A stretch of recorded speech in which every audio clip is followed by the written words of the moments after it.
Okay, so this is my audience. Say hi, guys. Hi. Hey. Okay. All right. Hello, guys. How you doing? Wait, pause. Hello, good afternoon. My name is Heidi Garza. Good afternoon. Thank How you doing? Today, my speech is going to be on global warming. Global warming is a debate among many scientists, politicians, and the average layperson such as myself and you. Some people believe in the effects of global warming, entertain the possibilities, and some flat out don't believe there is a problem. I happen to be one of those people who believe in global warming. My goal is to persuade you into believing in global warming, and if I'm unable to persuade you, to at least have you leaving this speech considering the possibilities of global warming.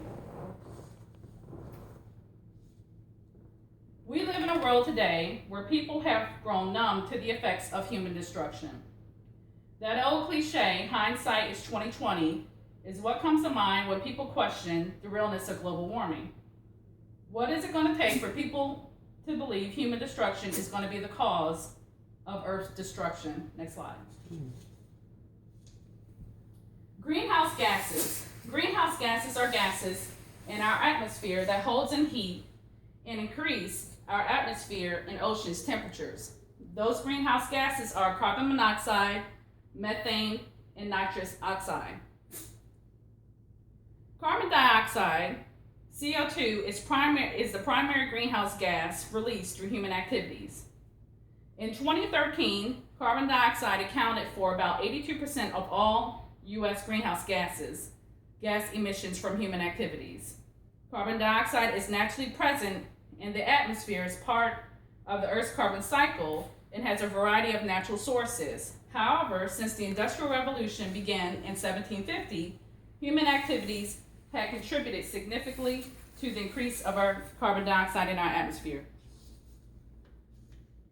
Methane is the second most prevalent greenhouse gas release in the United States from human activities. In 2013, methane accounted for about 10% of all U.S. greenhouse gas emissions from human activities.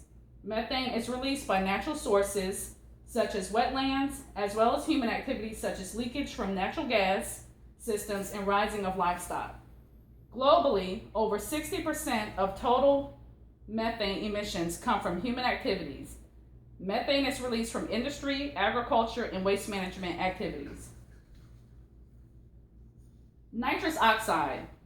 In 2013, nitrous oxide accounted for 5% of U.S. greenhouse gas emissions from human activities. Nitrous oxide is naturally present in the atmosphere as part of Earth's nitrogen cycle. It has a variety of natural sources.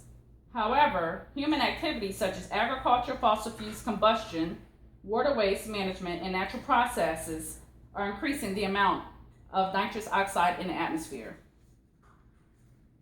Now that we have a better understanding of what greenhouse gases are and how it increases the atmosphere and ocean's temperature, let's take a look at how it impacts our Earth. So these slides are just showing you how the pollution enters our atmosphere. Paper mills, power plants, cars create CO2. Next. Burning down rainforests, trash pollution, plastic waste are all causes of pollution and how that enters our atmosphere. Climate change. Increase of greenhouse gases causes the atmosphere and ocean temperatures to increase to dangerous levels.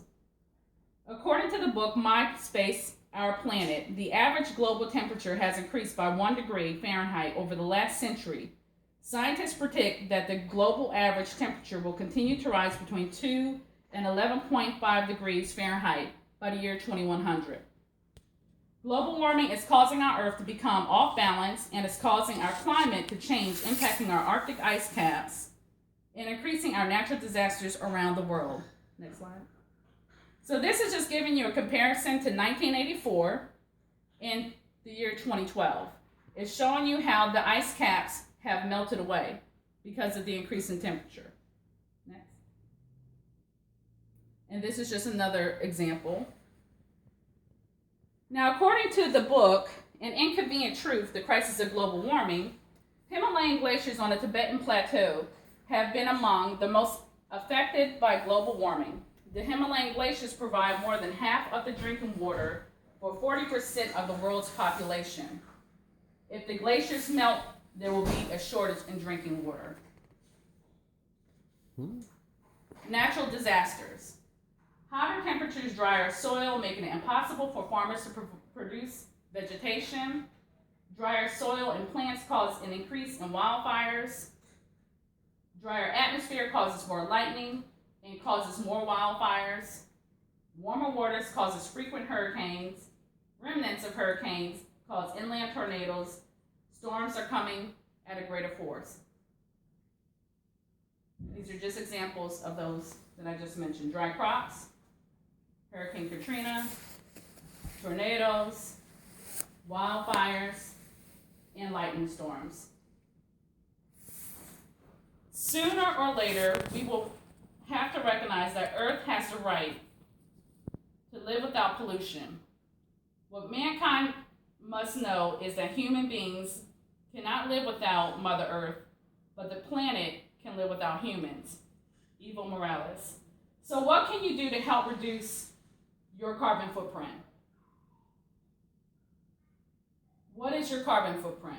Carbon footprint is the amount of carbon we are individually responsible for. Do you leave your car running when you go into a store? Do you purchase bottled water? Do you recycle?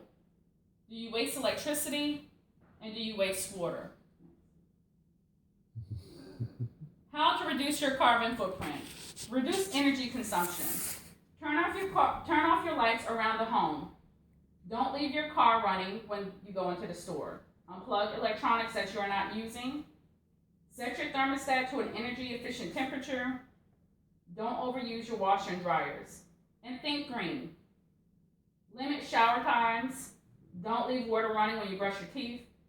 Purchase fresh produce compared to canned veggies. Purchase eco-friendly cleaning products and take your own bags to pack your groceries. Just about everything we do in this world impacts our environment.